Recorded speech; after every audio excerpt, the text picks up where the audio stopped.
অংশগ্রহণ না করলে কোথা থেকে প্রাইজটা পাবি? বৌদিদি ছুটু চিলাপটা টুকু বুঝায় বলো, আগুবালে নাম দিবে তখন ঠিকই প্রাইজ পাবে। এইবার আর সমস্তরের প্রতিযোগিতা হলে আমি কোথাও যাব না। আমাদের সোনামণি তো ঠিকই বলেছে, সমস্যার প্রতিযোগিতায় ভাগ নিলে একটা প্রাইজ পাওয়ার তো চান্স ছিল। মাসি তো ঠিক কথাই বলেছে। জানো বৌদিদি, আমি মোবাইলে দেখেছি সমস্যার প্রতিযোগিতায় ছোট ছেলেদের দমে প্রাইজ দিয়েছে।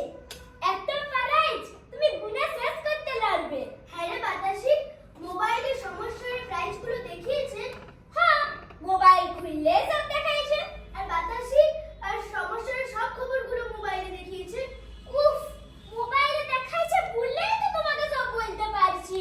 আর সমস্যার প্রতিযোগিতায় পাঠাতে গেলে অনেক টাকা লাগে বল। তুমি কোন হয় জানো না বৌদিদি, উঠিনে পাঠাতে গেলে কোনো টাকা লাগে না।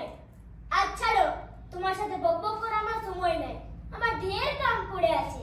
সে আমার কাজ তো আমাকেই করতে হবে। আমি যাই, আগে বাসনগুলো মেজে নি, তারপর দেখুন কাপড়গুলো কেচে দিব। হ্যাঁ, বাসনগুলো মেজে নে।